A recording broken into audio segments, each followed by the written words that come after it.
Hello everyone, welcome back to Beyond the Veil Tarot and Astrology. My name is Candice Marie. Thanks for joining me. I'll be your astrologer today. I cooked up something special for you guys. And I'm not talking about hot dogs and hamburgers and apple pie, although I'm sure a lot of you guys are eating that for the holiday on the 4th. Those of you guys who aren't Americans, today is our Independence Day. So I figured let's celebrate by doing a deep dive and taking a look at the United States solar return for the next year for 2023 into 2024. And it's going to be an extravaganza because we're going to pull all the charts. So some of this stuff I kind of already worked out. I did a bit of an outline for some things that kind of piqued my interest. I intend on talking to you guys about some of the natal transits that's going on in the US chart throughout this next year. I also pulled the solar return chart so we can assess that and take a look and compare that to the natal. I'm going to talk a little bit about the annual perfections this year. Maybe we'll look at the progressions and definitely take a look at the other kind of people revolving around, what's going on with US right now, like world relations. So we're going to pull Biden's chart. We're also going to look at Putin, Ukraine, and Zelenskyy. So that way you guys have like a more well-rounded idea of just what's going on with these charts. I know there are some astrologers that will kind of touch on this monthly and take a look at what's going on. To be honest with you, I really would prefer not to kind of fan the flames of politics, but in the heart of the rebellion American spirit, I figured like, why not, right? So do me a favor, before we even get into this video, click the button below, make sure you're subscribed, let me know that you want to watch the channel. You'll be alerted as to when we have new videos coming out on the channel. We're putting out like new and full moon reports. Pretty busy when eclipse season rolls around as well. A lot of people like my content because I talk about, the astrology from a perspective of like teaching astrology. So I'm going to show you guys how to make astrology make sense. Hopefully we're going to make astrology great again. I had to throw that in there, sorry. And yeah, we've always got stuff coming out on the channel, live readings by donation on Fridays, horoscopes, and so much more. So I always appreciate your guys' likes, comments, shares, and subscribes because it really helps the channel grow. It helps get this out into the YouTube and it helps other astrology lovers see my videos. So big thank you to those of you guys who have been subscribing, sharing. If you've joined my memberships or you donate and you support my work, thank you guys so much. Not many people know that I am somebody who can wear a couple different hats with astrology. I kind of first got into really practicing astrology on the internet and cut my teeth working with Astrology. Did some relationship videos. I really like that kind of stuff, but I really love political astrology. I love talking about current events and how it relates to the cosmos. And I did a number of charts on like the US solar returns for a while. I talked about also the inauguration charts and how that could more or less kind of predict the future for the president's term for 4 years. Got a lot of really interesting feedback on that. Definitely heard from a number of people who, from both sides that had some extreme things to say. I guess I'll just leave it at that. So in recent years, I will talk on current events, but I really don't harp too much on politics. So if this isn't your cup of tea, no worries. You guys can skip this. You guys can watch Thursday's video, which is going to be a little bit more light and fluffy with this incoming new moon. So let's go ahead and jump into it. First of all, I'm working with the July 4th 76 chart, 5:10 p.m. Philadelphia. Yes, I'm sure somebody will comment and say, hey, there's a number of potential independence charts. I'm aware of that. This is the one that's most commonly used. This is the one that I have used and found to be actually pretty accurate compared to a couple of the other charts that I've used with current events. So this is just the one that I prefer. So if we take a look at this chart, the US chart has a Sag rising, Sun in Cancer, and a moon in Aquarius. So very similar to a natal chart, we can take a look at this and we can kind of get a feel for when transits are happening and be able to kind of assess and make predictions in terms of what might be coming for the United States. So I first want to talk to you guys a little bit about the transits that are going to be taking place to the natal this year, because there is definitely some stuff that's kind of getting kicked up. Now, for starters, this is a Sagittarius chart. So transits that involve Jupiter really impact this chart, including transits that are, or aspects that are happening to the natal Jupiter. Exalted Jupiter in Cancer, smack dab between the Sun and also Venus. I liken that to why there is just so much pride for, Americans in our homeland, and that's very kind of Venus-Jupiter, but especially in the sign of Cancer. So when we're seeing transits in the skies, let me pull that up now so you guys can see this. I'm filming this a day or two before you see it, but don't worry about that. We take a look at where these planets are currently kind of moving. So let me make this the morning of the 4th. There you go. Okay. So hot takes. Basically, for starters, Jupiter is currently in the sign of Taurus. So it's moving through the Placidus 5th house of the US chart, which can be bringing more attention to the self-employed, to entertainment, anything in regards to younger people. This can also be about taking chances, risks, hobbies, and the stock market. Now, I'm a Placidus user. That's what I prefer to use with transits. Those of you guys who are whole sign, you're going to say, yeah, well, Jupiter's picking up energy of the 6th house, which can be talking about trying to create more jobs, or trying to learn more about health, or trying to expand, anything that's gonna provide like support or health. Okay, so we could see it both ways, but for me, it's particularly interesting because Jupiter is going to stay in this sign all year. Even when Jupiter retrogrades, it's not going to dip back down into Aries, and it's not going to leave the Placidus 5th house. So we're going to see this focus and this emphasis on growth and expansion and like good times, right? As Jupiter is going through the 5th house. What we may notice is that this is like an uptick with people who are wanting to become self-employed, people who are wanting to focus more on youth and younger people and children. I think we're going to hear a lot more about gambling, a lot more also about the stock markets. And we may see some, especially US companies, continue to kind of expand.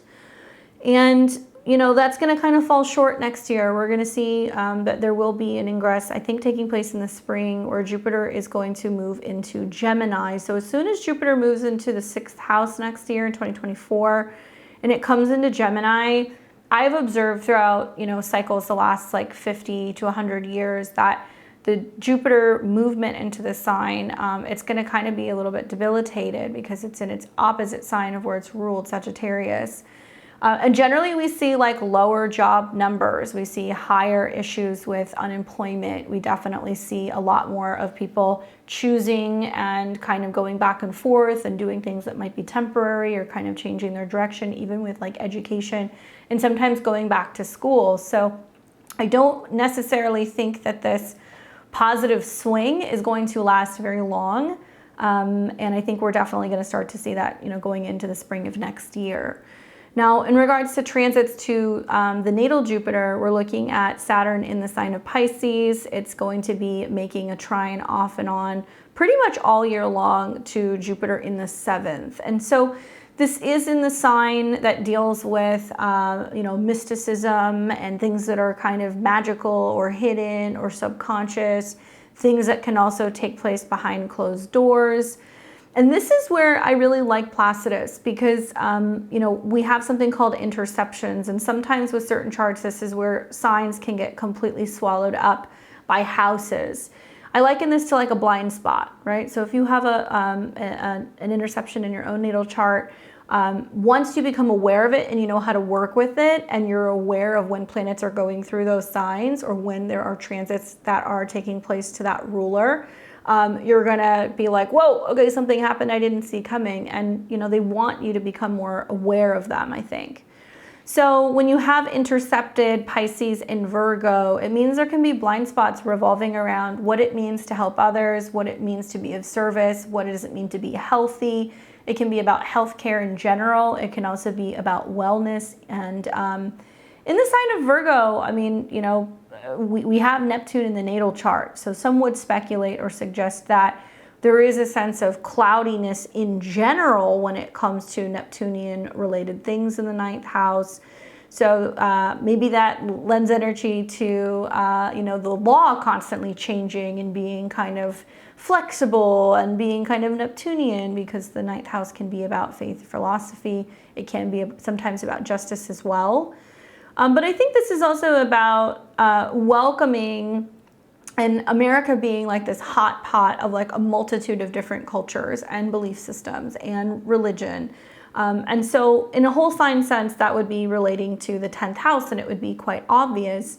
But the interception in the 9th makes me feel like it may not be as welcoming as we make it sound. It may not necessarily be as ideal as it is kind of, projected out in the world, so to say.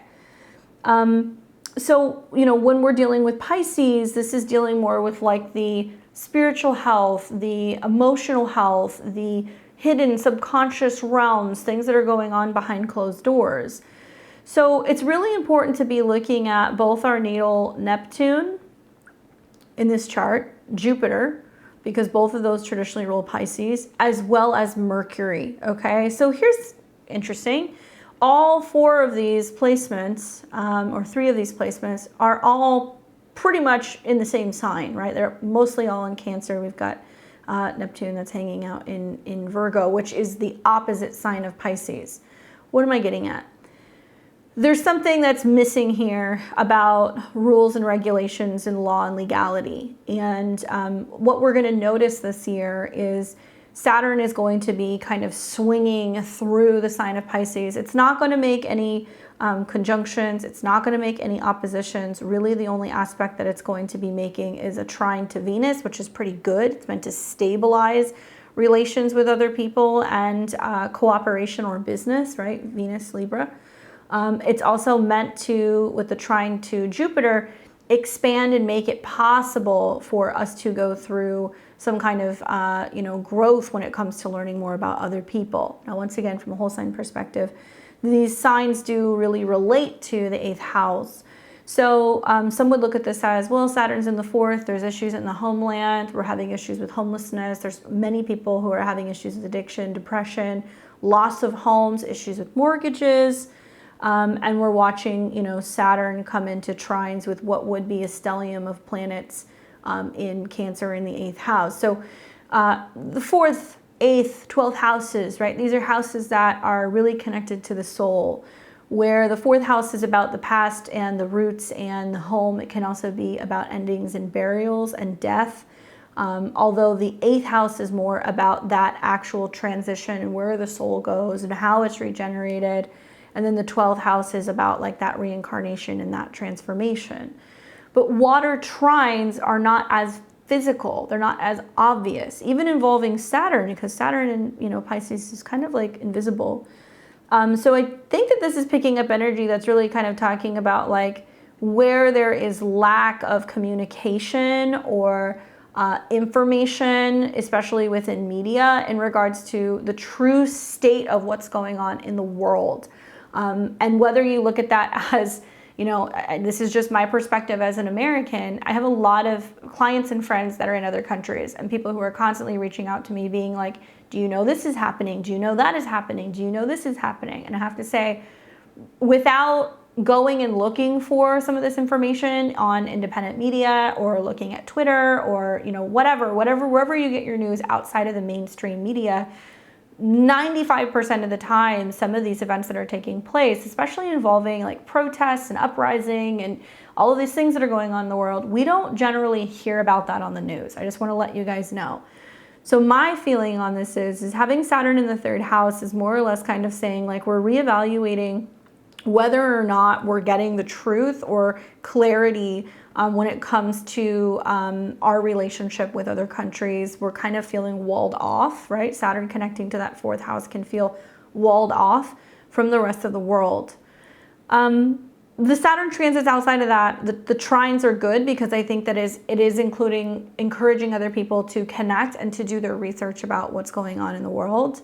And in the back of my mind, I keep thinking about Saturn in a sextile to Jupiter, and where this may be like a limitation or a holding back of certain social media and information and relaying of information, and especially people who are wanting to kind of create content, just creatively. It doesn't matter what you do. If you make reels for a clothing company, or you're into, political banter, or if you're into talking about health and wellness, is there going to be some set, boundaries or parameters or limits in regards to what you can create and what you can say?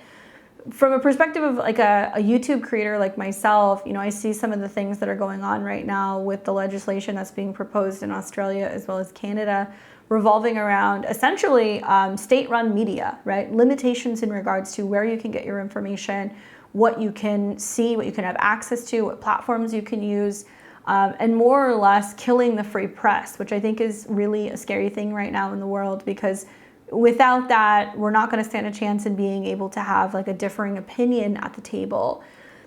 So I'm watching this, wondering if there is going to be a bit of like an explosion of younger creative people and so many more people who are focusing on being able to grow their own resources, and they're in turn challenging some of these things. But Saturn and Jupiter are working in harmony.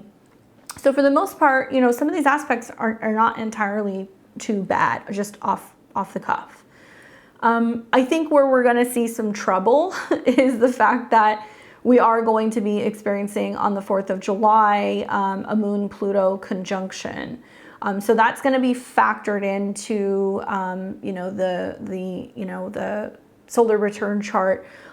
Even though it looks like the solar return is going to be a little bit later, so I'll look at that in a second. By then, the moon should have crossed Pluto and will be coming into Aquarius. So the US is going to be having both a solar and a lunar return at the very same time.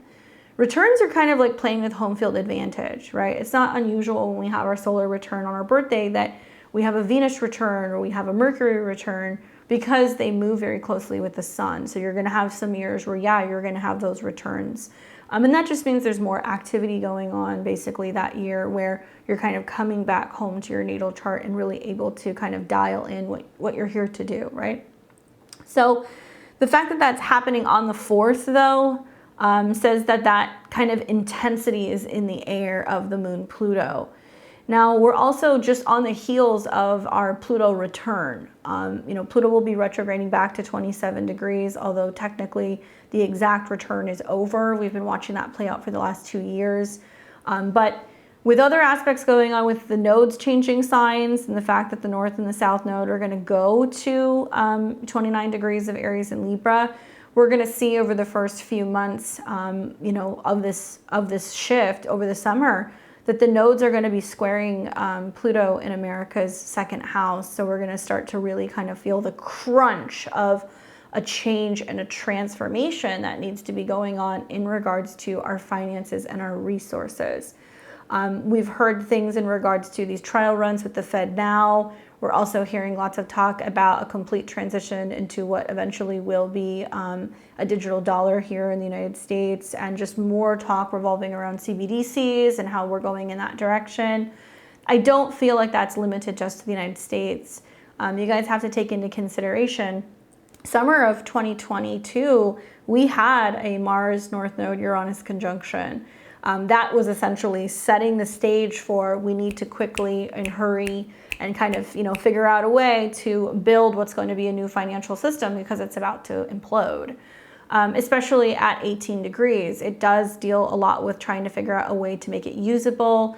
It's also got other connections to other things besides money, but for the sake of this conversation, that was the beginning, I think, of the eventual domino effect that we've seen in 2023 and 2022. The crypto stuff, all the stuff going on with the exchanges, the market drops, things that happened with the FTX collapse.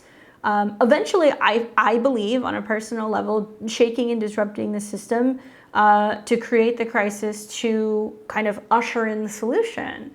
And for those of you guys who aren't aware of the potential issues with this, it's a big one. Essentially, it's more or less going to be complete security on all of your transactions.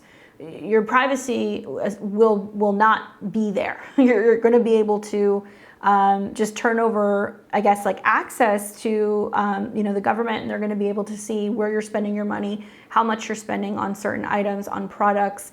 And I wonder, where does that information go? Why do they want to see that? Are they going to be selling that to companies?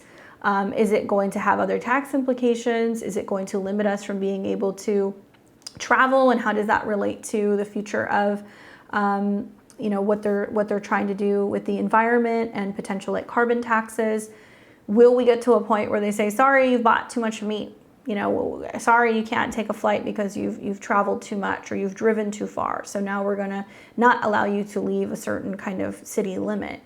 Can it be turned on and off like a light switch, right? And so to me, this is kind of concerning because we are going to see some growing crisis inevitably with the North and the South Node, not only squaring Pluto in transit, but squaring the United States Pluto. And we're going to hear lots more of conversations revolving around, what we can possess and how much we can possess and whether or not we're kind of feeling like we're in some sticky situations financially. Uranus is going to stay in the sign of Taurus. Now we're finally going to see it break into the 6th house, which I do think is going to create lots of disruptions in regards to business, particularly employees. I think we're going to see a lot more moving into the future with things that are going to be robotic or digital, or things that are going to involve AI. And so we're going to see lots of fluctuation in regards to job numbers. And we're eventually going to see the placements that are in Libra as well as Aries kind of get hit. Looks like the US is coming into their Chiron return in the 4th house, which is definitely going to result in issues in regards to health and healing and wellness for individuals, particularly younger people, issues that may relate to Aries related things, anything from, the face, the brain, anything going on also with the blood. So we might see more of these issues within the homeland.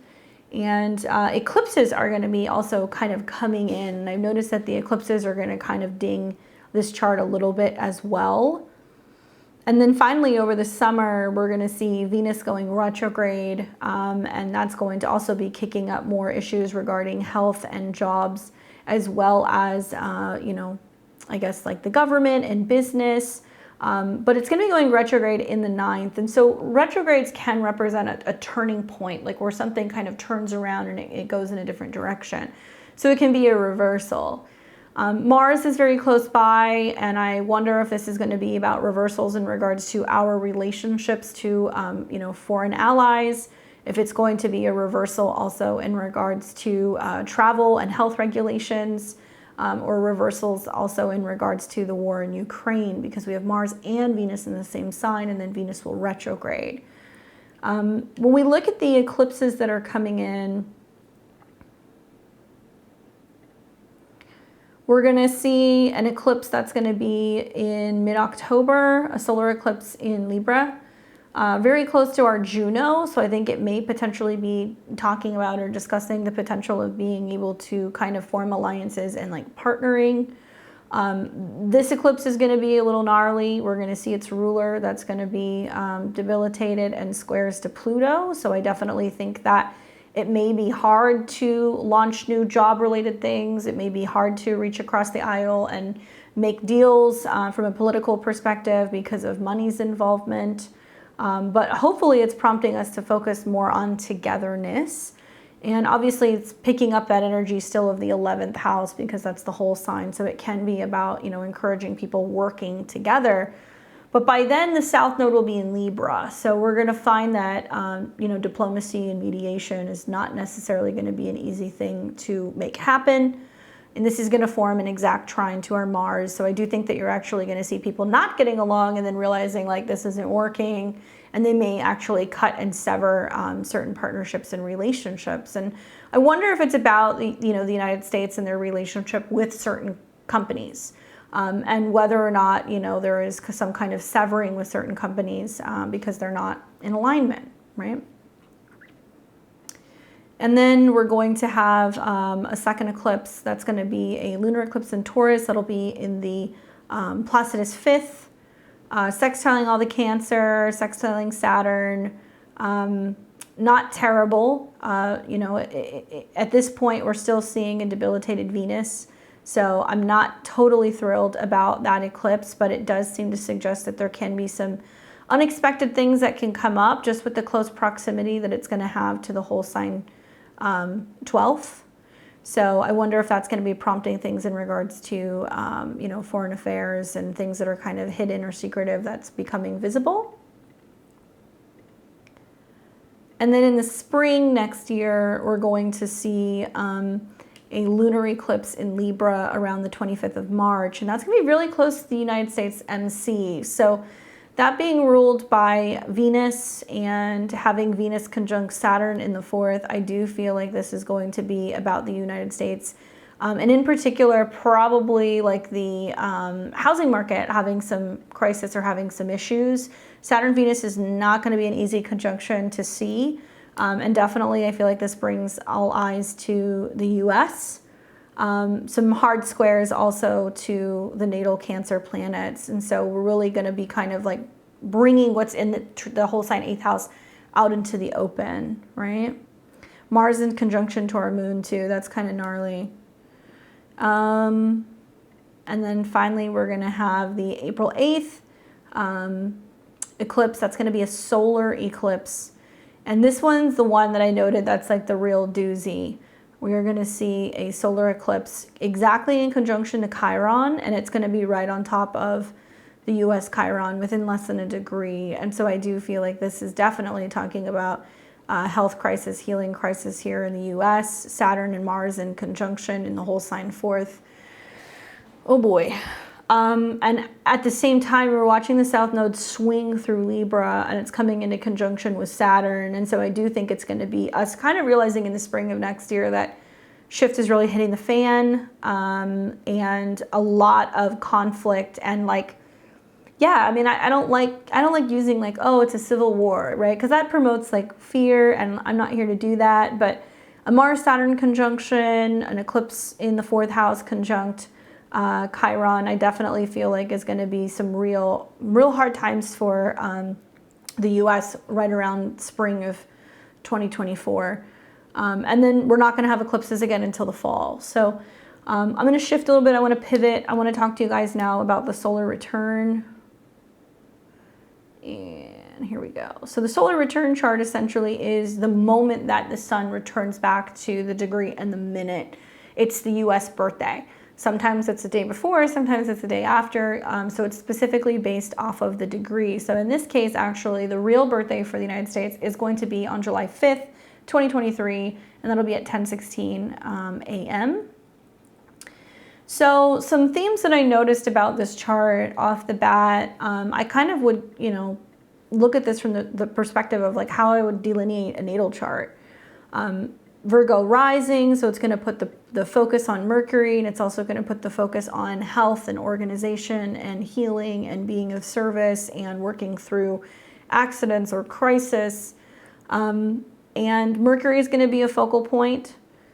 This is at 7 degrees, and 7 degrees does relate to relationships, and it does represent diplomacy and balance and being able to work with other people. So that's going to be like the goal, basically, just looking off of the ascendant.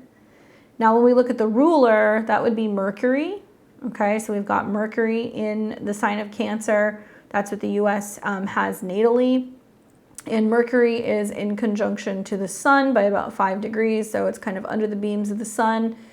So you got the ruler kind of getting burned up by the 12th house lord, which means there's going to be lots of talk revolving around what's hidden, what's secretive, what needs to come out. And the sun Mercury in the 11th house is like very busy, okay? So the 11th house in general, having the sun here, it can be talking about ambassadors, Congress, House of Representatives, councils, governors, large companies, and meetings with the masses. So that's going to be the emphasis for the year, having the sun in the 11th house.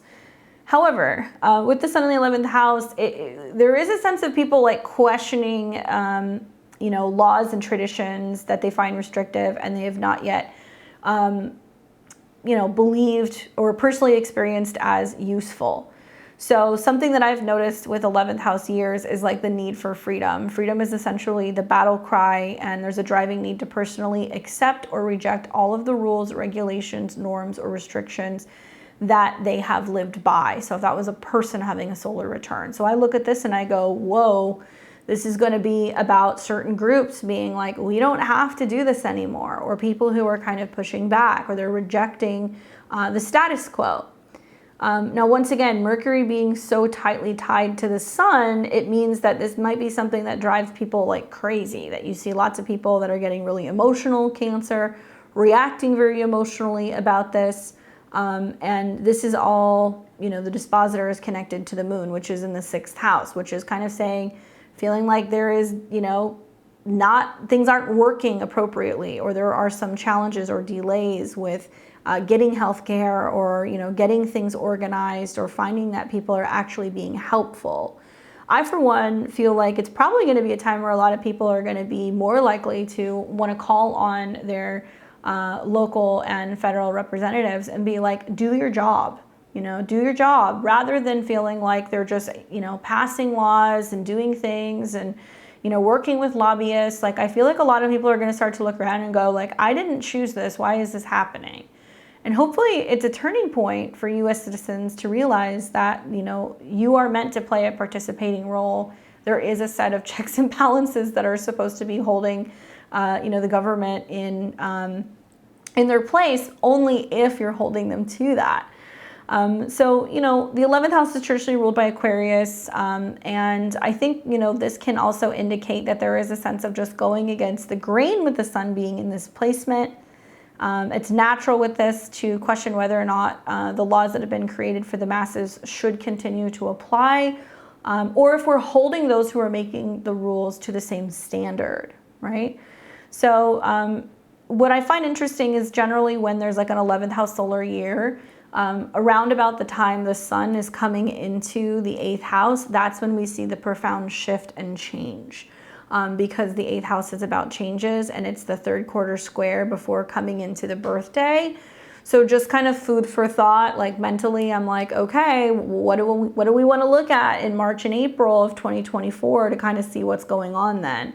Oh, the eclipse that's going to happen in Aries conjunct Chiron. Okay, so it's going to take like a lot of issues with loss or homelessness or death or debt. For individuals to realize like, oh, this is not working, right? And, on that note, Mercury being the ruler and the square to Chiron, I think is also pretty important. This does seem to kind of suggest that, people are going to be coming together and talking about just this massive issue that we have with spending. I think that's the number one thing. And that, we need to kind of come up with a solution, because how we have been doing things or handling things has not really been working. Now, when I look at the moon being in Aquarius, where it natally is for the US chart, it's in the 6th house of health and wellness and routines. And remember, the moon moves faster than any other planet. So the moon, from like a mundane astrology perspective, can also represent like the people, like, groups of people and the public.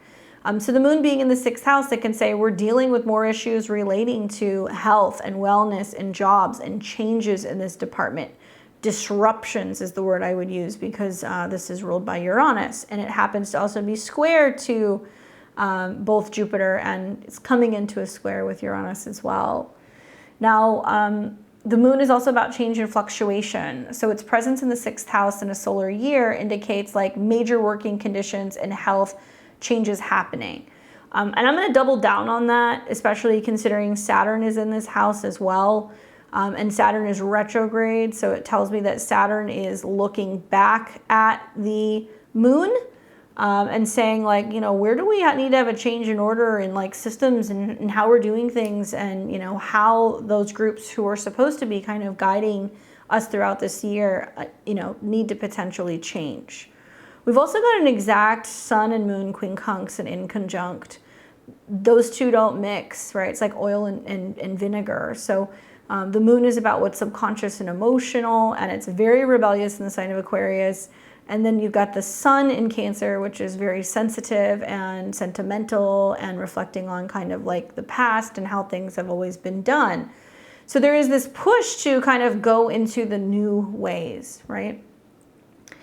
Something else that also kind of catches my eye, I mean, obviously, you know, the United States is having its birthday during some of the most intense astrology over the summer.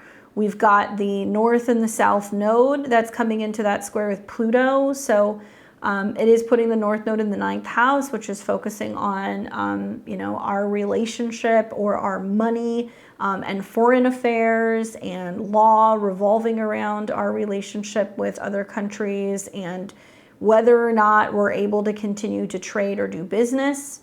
I like the North Node Jupiter conjunction. I like that, but I also kind of feel like this can be symbolic of, you know, other people coming in or other countries coming in and wanting to buy homes, buy property, buying land.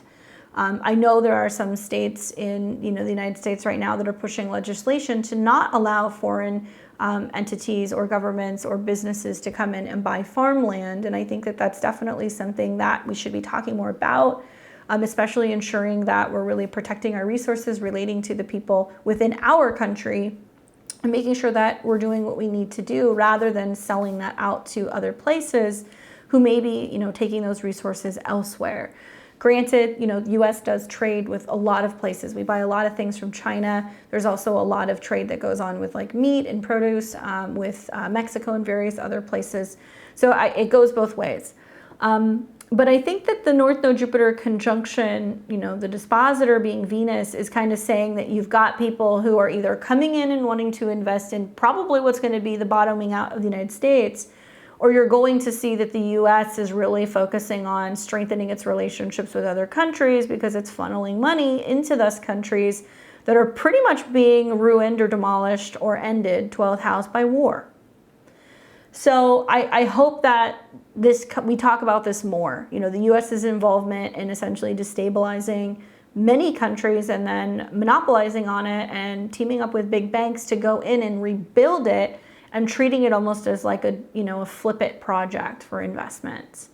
I do anticipate with the North Node, Uranus and Jupiter, there to be some really radical, unexpected changes in regards to the direction of where we're going with law. And I do think we may see some more crazy and disruptive things in regards to decisions by, you know, the Supreme Court.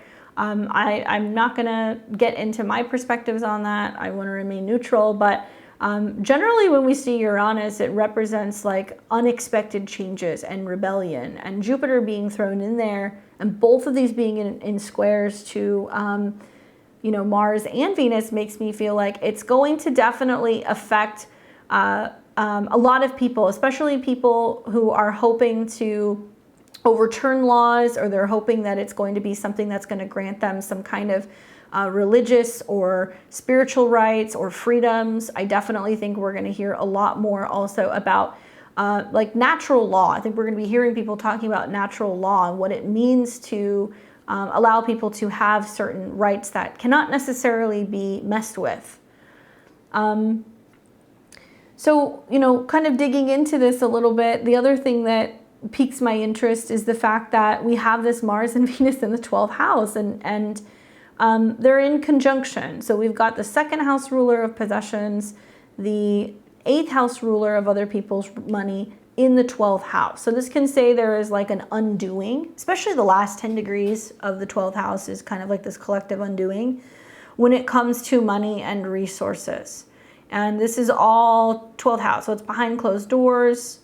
The 12th house lord is the sun. So it's basically saying perhaps maybe there is some awareness that's like, oh, this thing is kind of breaking down. It's falling apart. Or, you know, how can we move money, make money based off of what we know is coming globally, or based off of what we know is going to be coming with the legal system or the changes in banking.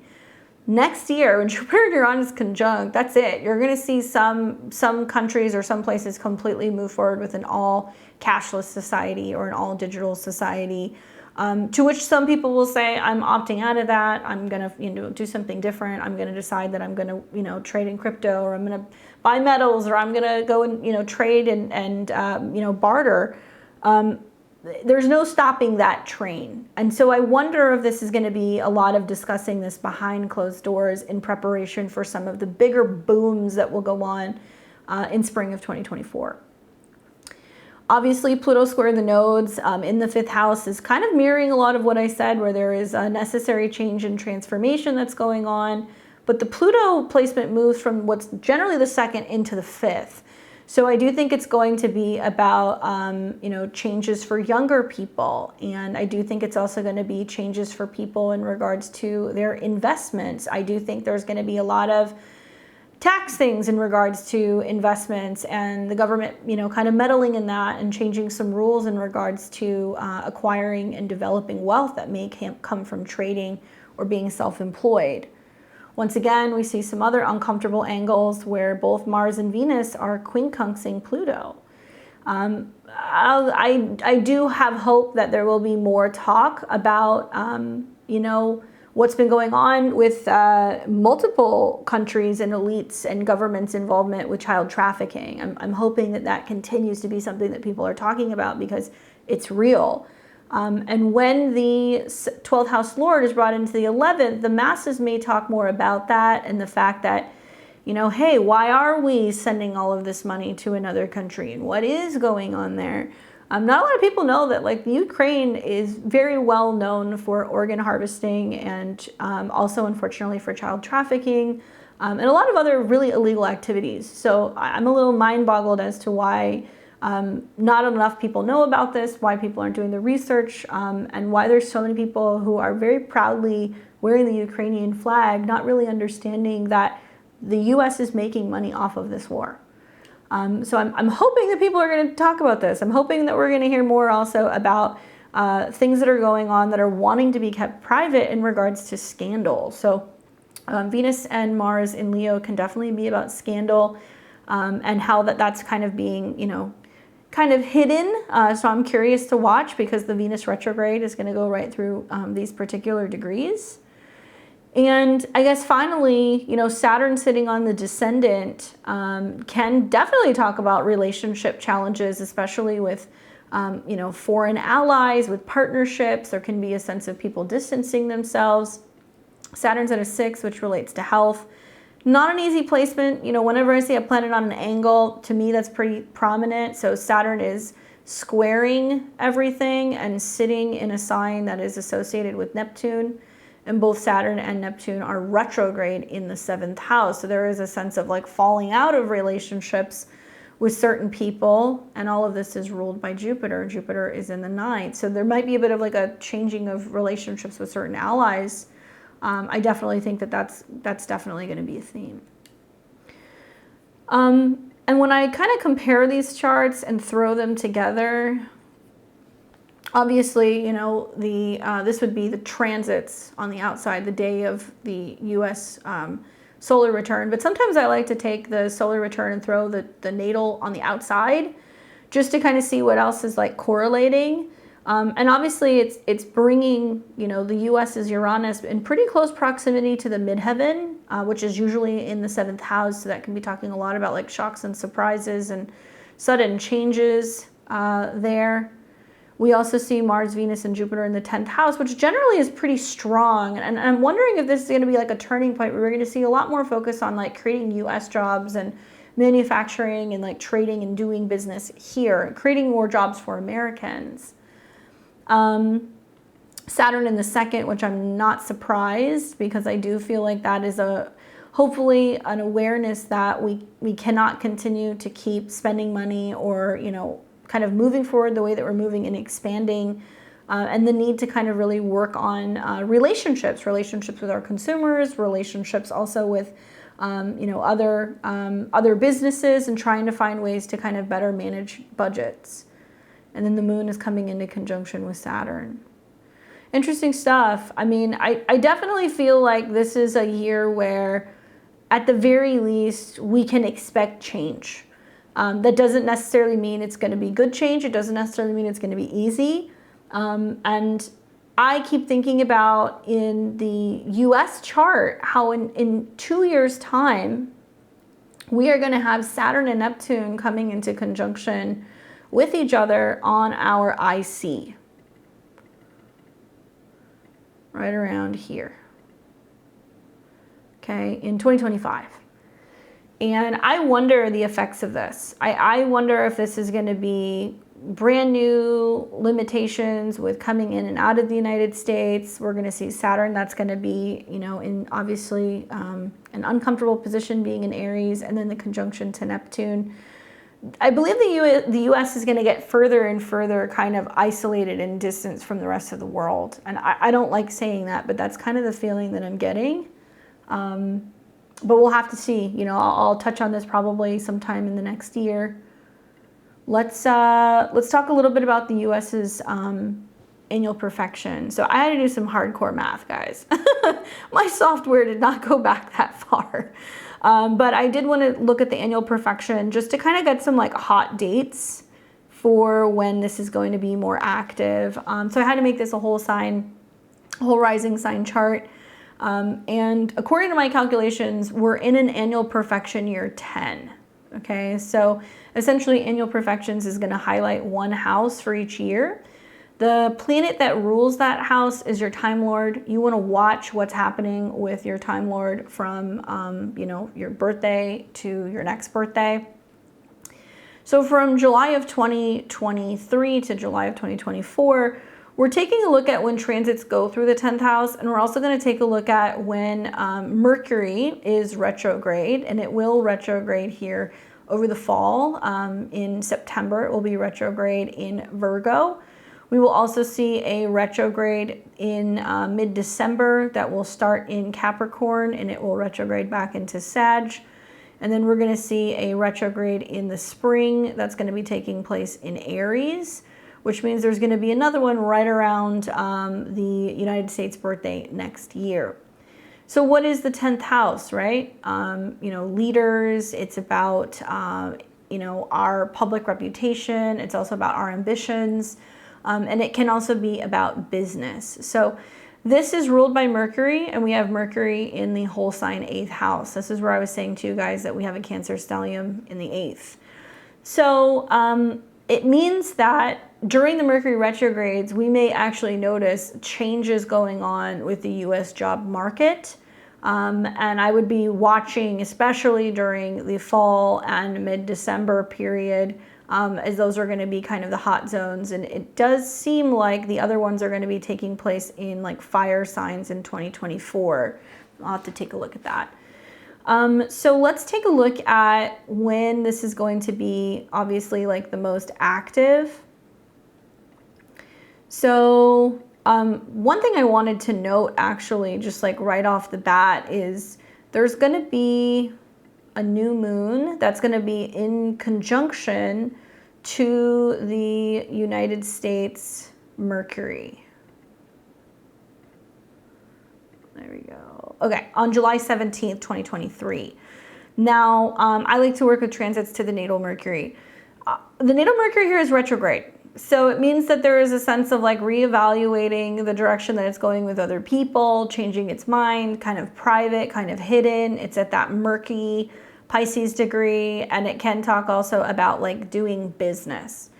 This is technically, you know, within a few degrees of an opposition to Pluto. So shift is hitting the fan the second half of July. You guys are going to see this with the Pluto squares. But that conjunction to Mercury makes me feel like it might almost have the same energy as like an eclipse. And that it's going to kind of throw some kind of secret information or financial information eventually out into the open. So whether we start to see this at that time, or we start to see that when that becomes a full moon in Cancer at the end of the year, we'll see. But 10th house is definitely about responsibility. So even when we have this particular new moon happening, we already have Mars that's moved into the 10th house. Mars will actually be the first planet to move into the 10th house this year in Virgo. I definitely think it's going to be more about taking action when it comes to work and responsibility and jobs. But Mars is going to come into a opposition with Saturn. So there's going to be like this sense of like, we're hoping for good news. Oh, the job reports aren't that great, and actually we're not producing as much, and like we're losing steam, so to say, because Saturn rules the money house. So there's going to be some conflicts revolving around what action maybe leaders want to take, and that it's like completely polar opposite of like what the people want or what's actually best for our home. And we may see a sense of like going back and forth and realizing that we have to stand down, that we can't actually initiate conflict. So that's going to be taking place like from the new moon until the opposition happens on the 20th of July. Venus is yet to go into the 10th house. It will not be there, primarily because it's going to retrograde, and it'll come into conjunction with Mercury, which is the 10th house lord. So Mercury, Venus, and Lilith are going to conjunct, and that's going to be on the 27th of July. And I'm wondering if there is going to be some like really significant news that's coming out in regards to like some scandal, and it can involve like financial information, it can involve a woman, it can involve younger people, but I say that because of Lilith and also Mercury coming into contact with Venus retrograde. I will be curious what that is, knowing that that's like Putin's midheaven, that's Trump's ascendant, that's got conjunctions also to like major placements with a number of politicians. And whether or not that's kind of bringing something into the news about something that they have done, and whether or not they're financially or legally like liable. Beyond that, Mercury moves into the 10th house, and it will also meet with an opposition to Saturn. So there's like more kind of not so great news in regards to where things are going financially. And I think with Saturn in the 4th house, there's like a lot of like just the mood here in the United States is people are just like over it. You know, people are just either zombied out or they're exhausted, or you've got people who are like weird about going back out into society and interacting with people. You will see Mars come into a conjunction with the 10th house Neptune. I do think you're going to hear more about potential collaborations with big business as well as pharmaceutical companies. I was listening to an article just the other day that was talking about how apparently, I think it's IBM is talking about doing some kind of business with Moderna in regards to their mRNA tech. Okay, you guys quote me on that, but I read the article. It was really weird because I was like, that's kind of weird. So Moderna makes a lot of money, and then they're going to take this new technology. Why would they want to work with IBM unless they're trying to put like technology in your body through pharmaceuticals? I don't know, it seems kind of weird. But that's kind of what this reminds me of right here with Mercury, which can be documents and it can be information. Mars in the sign of health coming into a conjunction with Neptune and trining. I'm waiting to hear more information about the future of like traveling, and if there is going to be this push for the United States actually working with the World Health Association, and if they are going to get on board with, like vaccine passports. I mean, I hope not, but I'm wondering if that's going to be the case because of the trines to both Jupiter and Uranus. And we know, right, we've seen throughout history, when Uranus has gone through Taurus, like we don't know jack shit about health. There's a lot of bad science usually during those transits, and another time is definitely when you see some hard Neptune or Saturn aspects. And so we are seeing Neptune coming into opposition with Neptune. We're going to see a retrograde here. So we may realize that actually we're not seeing some of the forward motion with health and wellness and jobs that we were anticipating. And you're going to see that likely when Mercury turns retrograde, just in conjunction to Neptune in the 10th house, and whether or not there is some secret information relating to health or relating to politics or business that is being withheld. I get so interested when I see a planet stop short during a retrograde, because it's almost like something was about to get out and then it's like, nope. So it's going to do that. Venus is going to retrograde in conjunction to Lilith, and we're going to see Mercury retrograde in conjunction to Neptune. Both seem a little scandalous to me. So Mercury will go through that retrograde. It'll come into a conjunction with the Sun, so that'll be a cazimi around the 6th. Obviously, while it's doing that, right, there's still some oppositions to Saturn and some squares to both Mars and Uranus. So it's explosive in terms of the relationship with other people and also the media. And I wonder if this is going to be about wanting to control certain narratives in regards to what's actually being put out there. So then we continue to see Mercury go through its retrograde. It'll station around 8 degrees. It'll come into trines with Jupiter and Uranus. So I feel like that is going to be about involvement in trying to kind of make sense of what's going on with health and also jobs, and trying to kind of make things better. But there's like a process, right? In the background, Pluto is now back at 27 degrees. So we're still feeling the heat of the Pluto return. Us mortals, we don't get those returns, but we can definitely see in the US chart that it's been kicking its butt. You know, July, August, and September, the nodes are squaring Pluto, which is basically saying something in the United States is value system, resources, financial system, banks, especially Capricorn is physical, needs to change. And I think we're going to hear a lot more about these bail-ins, bailouts, you know, the involvement that the government has in regards to some of these banking systems, and potentially even rules that are being made in regards to this stuff, right? So then we continue to kind of move forward.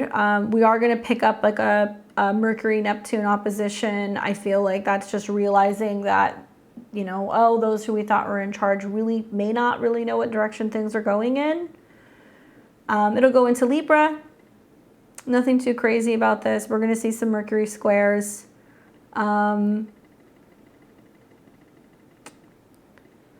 And I'm thinking like when we start seeing Mercury come into Sag and it squares Saturn, that's also going to be hard in terms of relations, and that's going to be in November. And then, like I said, Mercury mid-December will retrograde in Capricorn in the second house. And there's a lot of reevaluation of what's going on with finances here, especially on like a government level. Pluto will have been direct and it's moving back into Aquarius at this point, at least in the new year. And we'll see a Sun-Mercury conjunction. And I have a hunch, because it's going to happen at 0 degrees, that it's going to be more about like new decisions in regards to going into 2024, especially with like banks and resources. It'll also come into conjunction with Mars. So I think there might be like new rules about what you can do with resources, what you can be buying. It might be also, you see a lot more people that are like rethinking spending or gambling. And then we start to pick up some real energy in the new year when we see Mercury and Mars come together. Mercury will conjunct Pluto around February 3rd. And I think that could definitely be news coming out revolving around just the state of where the United States is actually moving with their digital currency.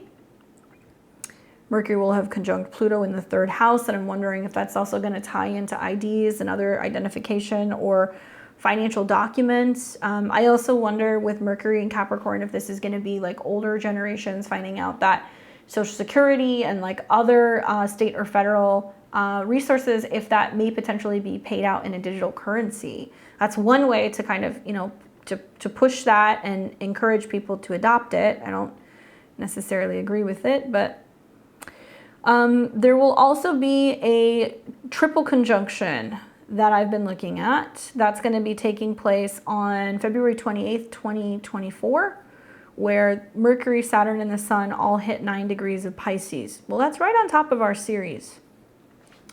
Are we going to talk about the fact that the real pandemic is those who are suffering with, you know, addiction issues, mental health issues, all of the, you know, aftermath of people being locked up for several years, and also loss of life and grief, people having a really difficult time moving forward after a lot of people have totally, you know, rearranged and dismantled like their lives over the last few years.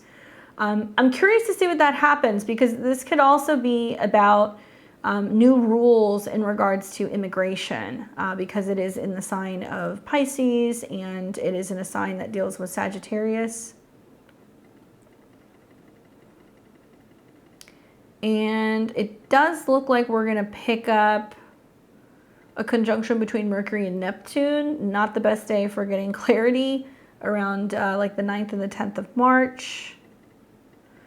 And then we'll see Mercury on the North Node, which can be like really important conversations in regards to, you know, the future of fifth house related things, younger people, media, creativity, self-employment. And while the Mercury North Node is important because it's about important conversations, it will oppose Saturn. And South Node Saturn, North Node Mercury is some kind of news also, I think, that we're going to be getting because this is in the Placidus fourth house about the future of, you know, the outlook of what it looks like for U.S. families, population, that kind of stuff, and the harsh reality that the American dream was basically bought and sold to you, and now it's becoming almost impossible for, you know, most people to be able to feel like they can fulfill that. And there's definitely a huge feeling about this around, you know, mid-March. Now Mercury will go retrograde in Aries, and we're also going to see that solar eclipse that I brought up a couple times. So that right around like the 8th and the 9th of April is an important time to watch, knowing that that's going to be in the United States, Placidus fourth house. And so that is what's going to cause a bit of a ruckus in my mind. And Mercury will retrograde back into conjunction with the North Node again. So more conversation and news in regards to the United States in the sign of Aries. So I do think it's going to be about military related things.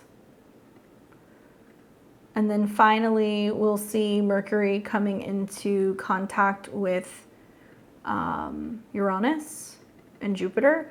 And I think this is going to be about new systems and banking. And then we're going to see everything go into the 7th house, which can be about our relationships with other countries. But I personally feel like some of the Jupiter-Saturn squares, the mutable squares next year, we're going to realize that there's been a lot of like accusations about who is at fault. And I do wonder if the United States are going to have issues being able to kind of like clean that up. And then finally, the Mercury return, which is going to happen on June 29th. So that's just going to be right before the birthday next year. So that's kind of like the annual perfection periods that I find the most interesting. Let's pull this back up here. Put the transit charts. Let's make it Placidus. All right, so what else do I have for you guys? I know I'm kind of rolling through this, but I want to make sure I get to everything. Let's take a look at the progress chart. I haven't looked at this for a little while.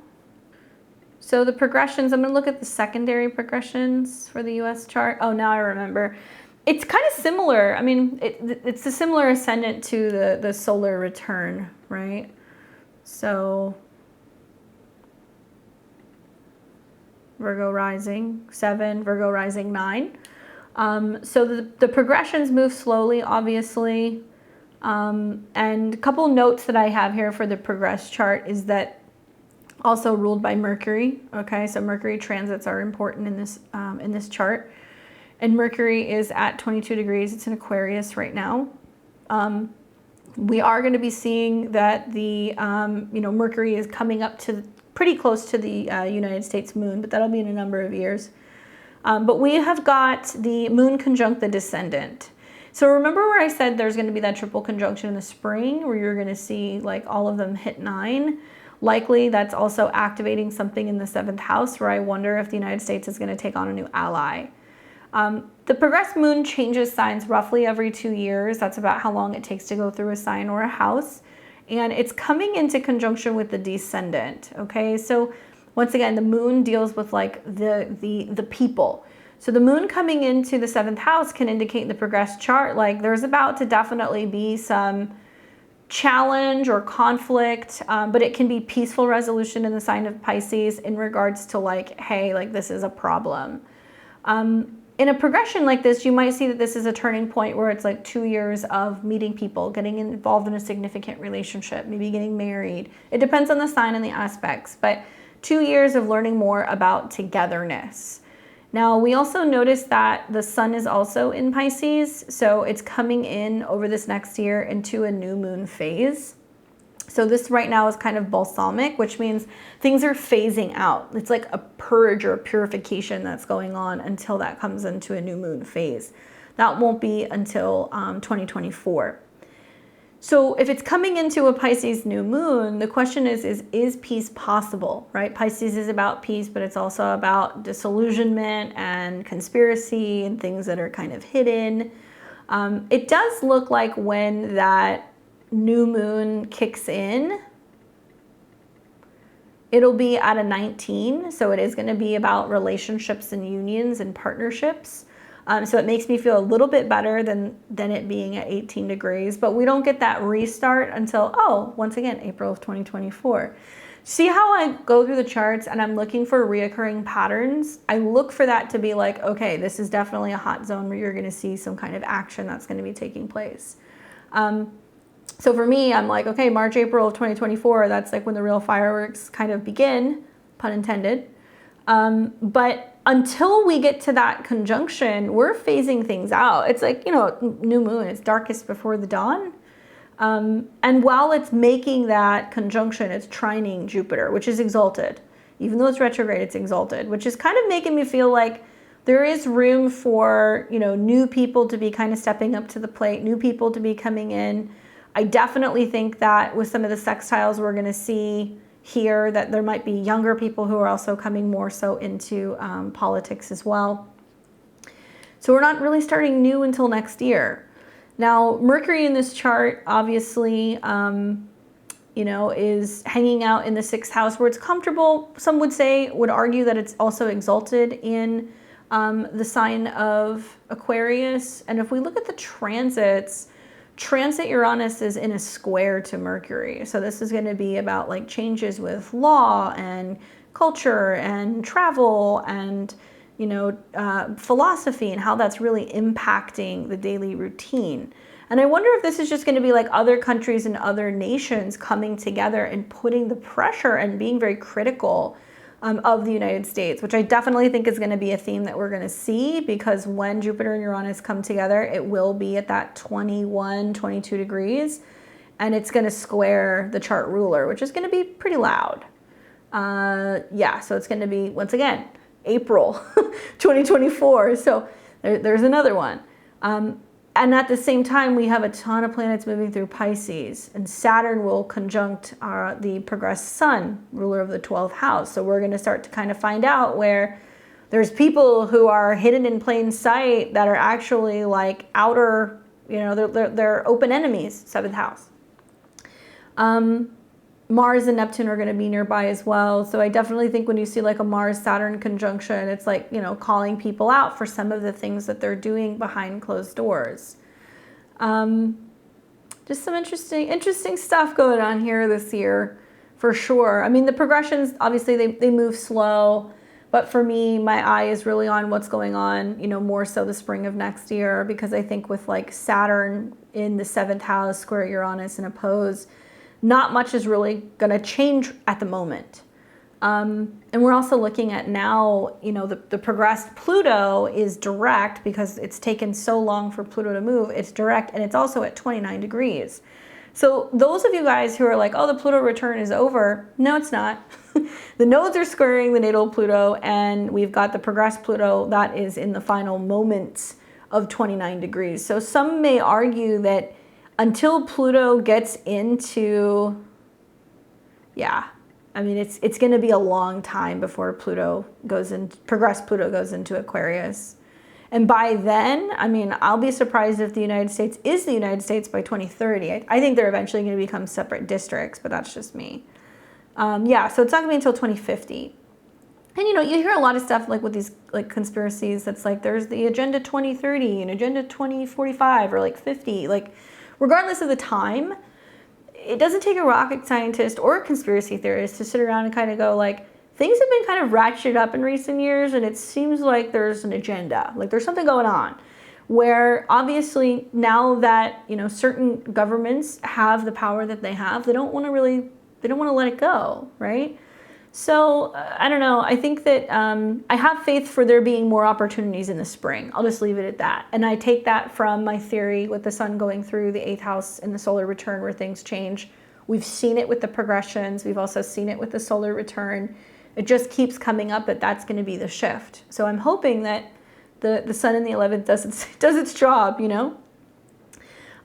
Will this chart talk about secret enemies being exposed? I think so. I think we're going to see more of that when Saturn comes into the 12th house, especially if there's any foreign involvement of people being paid off to do things or being bribed or being blackmailed.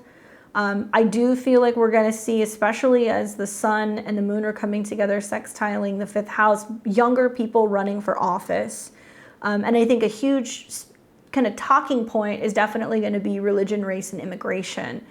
Because you are going to see the aspects that are taking place between Saturn and Capricorn, and all of those topics kind of come under the guise of Pisces. Okay, so that's my hot take for the progression. Let's look at Biden and then see if we have time to look at a couple other things. So here's Biden's chart, November 20th, 42. So that gives him a Sag rising, and he has a sun in Scorpio, and he has his moon in Taurus. Well, I wonder if Biden's feeling the pressure like a lot of the other mutable signs. You know, I've spoken to like a lot of Sag risings in particular, a lot of like Virgo and Pisces risings, and everybody's just like, oh, these squares are not fun. With Saturn coming into a square with your angles, okay? So he's got that all year long. Saturn square his ascendant, which affects the body. Also, it's in his whole sign 4th, so it's issues relating to family. Technically, it's in his 3rd, so it can be about communications relating to how the media is viewing his family or his home or his private life. And it's squaring his natal Uranus Saturn, so it affects his relationships with other people. Gemini can be the media. And Saturn's been on the South Node. Ouch! That's not a fun square. I mean, you're getting it from all angles. I think Saturn on the South Node is like, you know, you reap what you sow. That's my philosophy. Because it is about whether it's past doings or, you know, past lives. It's like whatever's kind of coming up now is coming up because that's the karma wheel, my friend. So I do think it's going to have an impact on mental health. But I also feel like he's going to have less love and appreciation with the media because it's in the 3rd. And he's going to have the square all year. So that's not going to really complete until Saturn gets out of about 10, 11 degrees, which it will in 2024. Something else that kind of piques my interest also is the fact that he is undergoing a Pluto square his moon. Pluto has been in and out of Aquarius, so it's squaring his moon. And very rarely do those transits come up without somebody potentially moving or having to kick somebody out of the house or having to take on a new mortgage or being removed from the White House. I don't know. You know, he has been undergoing, you know, impeachment. Whether or not that, you know, pans out, that's neither here nor there. But I do think that that can be talking about the pressures revolving around his public image and whether or not he stays. In particular, in regards to his children, because his moon is in the 5th house. That's about a child.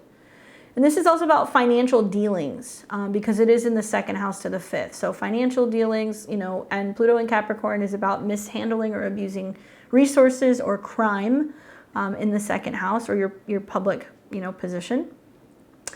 And he is also feeling the Pluto square, very similar to the United States. It's like where the finances and the resources are now being checked. In the same way that you're hearing a lot of stuff where people are like, well, how did they make their money? And like, where is it coming from? And what were they paid to do? It's the same thing with the United States. It's like, where the hell is the money going? Where do our taxes, where are they going? And why are taxes going up? Or why are we starting to see that some of the things that we pay taxes towards is almost like crumbling? You know, a lot of the freeways and roads, depending on where you live, may not be ideal. We're definitely seeing a lot of issues with infrastructure. We're seeing a complete lack of the funding necessary for certain programs for people who are really in need. And I'm wondering, like, why do we have endless budgets for federal employees, you know, meals or parties? Why are we sending money to another country for war? Why are we funding studies for medications that are making us sick? And so I think there's like a sense of potential checks and balances that are also coming, which really mirrors what's going on in Biden's chart, which is interesting, in my opinion.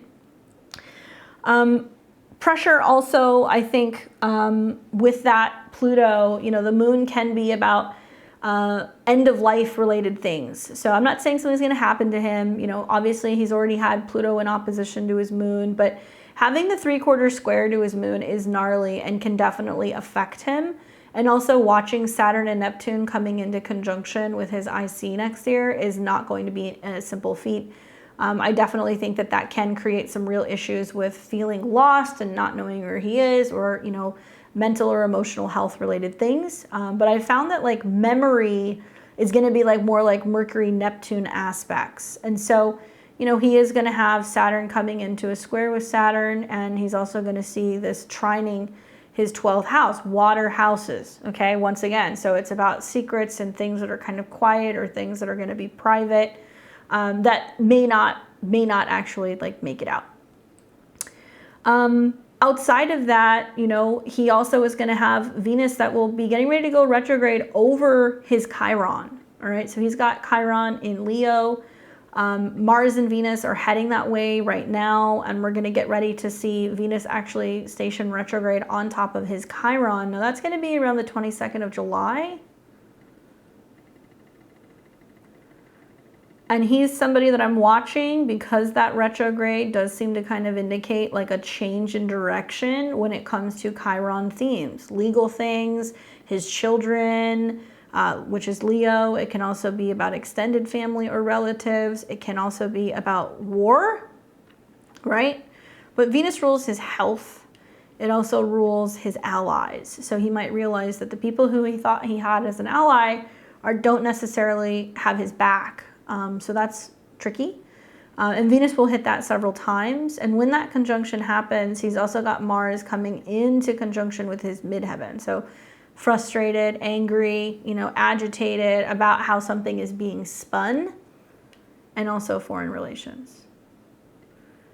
And I could go on, but, you know, more or less, I'm really watching the Pluto square in his chart. I'm also really curious to see, you know, what happens next year as Jupiter fully comes into Gemini, and it's going to form a slight square with a number of planets, to planets in Pisces. And I feel like we're not some good transits to be going into potentially an election year.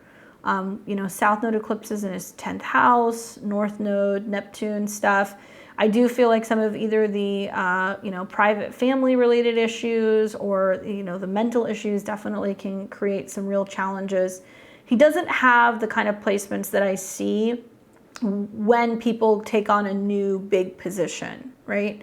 He's also going to have, you know, Jupiter and Uranus in opposition to his Mercury. So there's not going to be a lot of support from like his staff, or, you know, they may see a lot of turnover in terms of the people who used to support him at one point that may not necessarily continue to do so. All right, let's look at Putin. Okay, so we've got Putin here, and I speculate, I don't know if this is the right time. That's just my opinion, but this is what's on record, the October 7th, 52. Sun in Libra, Scorpio rising, and he's got his moon in Gemini. Want to point out once again, he's going to have Venus retrograde over his midheaven, over his Pluto, over his South Node. So in my mind, you know, Mars and Venus being there now definitely is a little scrappy. And when Venus turns retrograde, it's going to be about relationships and some kind of really significant change with relationships, and people coming forward about some of that stuff. You know, the Scorpio rising horoscope for the Venus retrograde is a bit challenging. It's like if there's too much going on and too much action out in the world, or in terms of decisions or career, it may not resonate well with partners. And I don't know if this is like his romantic partners, his financial partners, what have you. He's also having his Jupiter return. So he's having that side by side with a Uranus transit. So some people may be surprised to kind of hear about some big changes in Putin's relationship life, which is not typical. He's pretty private, although I believe he's been married at least once, but apparently has like a number of people that he's been involved in. But we may hear more about that throughout the Venus retrograde. Mars rules his chart, and to be honest with you, the Venus retrograde is going to trine his Mars the entire time, off and on. So that's beneficial because it does look like he can kind of pick up steam and he can make some changes. I have a hunch that maybe the Venus retrograde will make a change in regards to what's going on with the war. It's hard to say. I'm not going to talk about what's going on because the truth is that, once again, the U.S. is not getting, I think, accurate information, not only in terms of like funding, but also in terms of what's happening with the war, what's really going on. In recent weeks, we've heard about this intense standoff that happened, and people were claiming that there was some kind of like, you know, inner rebellion that was going on in Russia. And I feel like the Venus retrograde can be about like, you know, Putin more or less coming back and making a bit of a comeback and being like, you know, this is what I'm able to do. Not many people know that there was a peace treaty, or was a peace agreement that supposedly took place in 2022, but apparently it was not followed through with Ukraine. So I'm wondering if we're going to hear more about this, because Venus rules relationships in his chart, and the retrograde can be bringing it out and showing the world like, hey, I wanted peace. I didn't want war. I don't want this. And it's tricky because it's squaring his natal Venus, it's squaring Jupiter and Uranus, and it's on his south node. So it can be about also falling out of support or relationships with certain people, and that playing out very significantly, very publicly. I wonder if like mediators and other people can come in to kind of be the middleman, to kind of help, kind of talk about finally kind of bringing this to an end and no longer continuing to have loss of life or resources or whatever on both sides. Like it's not necessary. You know, a lot of, I think Saturn in Pisces is really pushing a lot of people to learn how to seek peaceful resolution. And if you can't, then to dissolve certain agreements rather than having conflict. Obviously, the eclipses that are coming in are going to start affecting Putin's chart.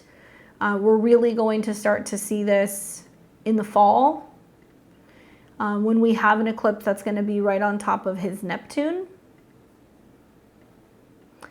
And that'll be a solar eclipse, so it's action-oriented, obviously ruled by Venus, and Venus is going to be hanging out in Virgo. But an eclipse on his Neptune makes me wonder, you know, is he going into hiding? Does he have to get some kind of hospital treatment? Is he seeking security in a foreign country? You know, does he leave Russia? It's going to be very close to Mercury as well. And, you know, Gemini is intercepted in his chart. So I do feel like there can be a sense of him kind of going rogue for a little bit with this particular eclipse, or needing some kind of like assistance or guidance or support possibly from people in another place. And then we're going to see the second eclipse, which is going to be right on his descendant. So the fact that it's kind of hitting the angles here, square the nodes, you're definitely going to hear more about him in the fall. That's going to be a thing for sure. Now, in terms of like down the road, the south node coming into conjunction with Mercury and Neptune can definitely be, you know, bringing up some of his subconscious fears or clearing things out in regards to what has been hidden. And that's going to play out clear until the new year. And then we're going to see the south node come into conjunction with Saturn and his sun in the 12th house, whole sign. So also loss of support or something going on also behind closed doors or things that are hidden. There's like this like releasing or unlocking of everything that has been, been kind of hidden. Like it's like somebody like, you know, pulls off the veil and suddenly shows something. So I wonder if there is going to be a sense of him releasing a bit more information or a breakdown of his like really secretive kind of mean perspective or this persona that he has. And as the north node is going into his 5th house, it's about him being like, okay, I do value life, I do value family, I do value children, and wanting to talk more about like preserving these things and things that may be about life, might be about growth. Not here for or against Putin personally. I don't care. I'm not going to get into the politics of it, but I do think that you guys are going to see a different side of him throughout some of these transits, and you're going to see that part of the reason why he's saying and doing the things that he's doing is to preserve and create safety and security for future younger generations, right? Especially with all these planets going through the 5th house. Now, Jupiter and Uranus are going to be in a square to his nodes, and it's going to be right on his Jupiter. So I definitely think this might be also about him working with new partners and collaborators and people, or even a relationship that's encouraging him to kind of put more out on the line in regards to his ability to work well with other people and encourage people to make a change. Once again, still, I mean, yeah, he's got, you know, the South Node Pluto on the midheaven. He's carrying energy into this lifetime of being like a dictator and being intense and being somebody who can cause and inflict a lot of pain. But part of his karma with the North Node Juno is learning to come into partnership and harmony. And Jupiter is about, with the squares, learning to be more knowledgeable, learning to want to teach and like wanting to grow and talking to people about, you know, choosing life, you know, Jupiter and Taurus. I'm not so optimistic about some of these South Node transits because I do feel like some of the things that he usually has privacy for is going to become more public. So we may start to actually really find out if there's any truth revolving around some of these apparent health related issues some sources claim that he may have. And, you know, anytime Venus is going back and forth over his midheaven, that's going to be a time that we're going to want to watch. So that's actually happening as I'm filming this video. How funny. So maybe something's even going on this week, but we're not really going to know until Venus retrogrades back to around 21, and it's right around where the Cazimi point is. Let's see, right there, around August 11th. And then down the road when it hits it again, right here on the 26th. It might be some big news involving him, because it's not just his midheaven where he's seen, it's also conjunct Pluto, which is his chart ruler. And, you know, Saturn, Neptune is coming into a square with Mars. So I definitely think there is a little bit of like, you know, having some challenges in terms of what he wants and what's going to make him happy. Some people have also speculated that, you know, he's wanting to like leave a legacy, like for Russia. And Saturn is still in his Placidus fourth house. So that doesn't surprise me. I think that if there is something going on health-wise and he is kind of thinking long and hard about what he wants to kind of leave behind, it would make sense with some of these transits. Let's look at Ukraine briefly, because I am not too fond of talking about it. But it's interesting to me only because if you look at Ukraine's chart here, so August 24th, 1991, it was a Venus retrograde that this chart was born under at 28 degrees of Leo. This is exactly where Venus is going to retrograde. So it's the same retrograde in which this was created. And Venus was retrograde in conjunction to Jupiter, which is wealth. So Venus is going to go retrograde through its natal Venus, through Jupiter, through Mercury, technically all in the 7th house, which is going to be about putting the spotlight on its reputation, and relationships possibly with other countries.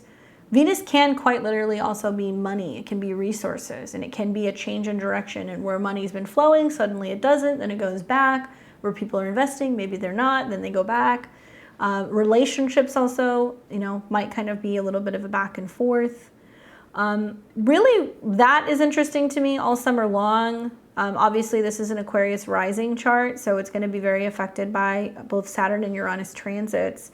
And Uranus has been moving through Taurus, so whole sign fourth, and coming into a square with the moon. Interesting. That moon is at 22, so we're going to see over the next couple of months, you know, Uranus is squaring the moon, so it's creating some disruption at home. It's going to go retrograde. And then Jupiter and Uranus are going to come back. They're going to square it again. And in my mind, that does really kind of talk about how it's like bringing more jobs or more business somehow to Ukraine. You got to think about this, guys. Like, we've got like JP Morgan making deals saying they want to go in and help rebuild Ukraine. We've got BlackRock saying that they want to be involved in this whole process. Why? Unless they know that the continuation of war may potentially continue to generate higher stocks, more money, more investors, you know, kind of cashing in on this. Also the fact that there is lots of natural resources in Ukraine. So they call it like the breadbasket of Europe. So if there's war there, you can't get in, you can't get out, increasing the price of like wheat, and also inevitably that would be flour, is gonna make a ton of money, among other natural things that might come from Ukraine. But what really stands out to me is the fact that we're gonna start seeing eclipses and nodes that are gonna square. So it is essentially saying there is going to be a huge focus and an emphasis on the money that is being made, and a growth that's going to be happening in terms of what Ukraine is acquiring, whether that's businesses, that's, you know, developing land, that's bringing people in. I don't know. And then on the back burner, we're going to see over the next year or so, Pluto will go back into Aquarius, and it's going to come into conjunction with Saturn. Right? So that's going to be around, what, 1 degree? Yeah. And that also makes me feel like it's kind of like the breeding ground for, you know, governments to be coming in, foreign governments, ninth house, and be setting up shop or setting up business kind of in a shadowy way within this particular country. Call me crazy, but did we not just see a chart that had something at 6? Or is that's the United States moon? Wow, right? No, south node. I take that back. It's the south node. The moons are close though. So the south node is there. So I wonder if that has some connection to Pluto as well. All right, so staying on topic. We're going to see Saturn continue to move through Pisces. That's not doing much. We're going to see probably the big focus for me is like these Mars-Venus transits. First, Mars is going to come into conjunction with Venus and the Sun. Then Venus is going to retrograde. So something's getting ready to change about like maybe the public image or reputation of Ukraine. Mars can be war, but Neptune is, you know, retrograding in opposition to Mars. So I wonder if this is like a war that's being projected, but there's other things going on. And I wonder during that like August going into September period, if that's something that begins to kind of become exposed, possibly. I don't know. We'll see. I'm just speculating. All right. Let's look at Zelensky's chart to finish up.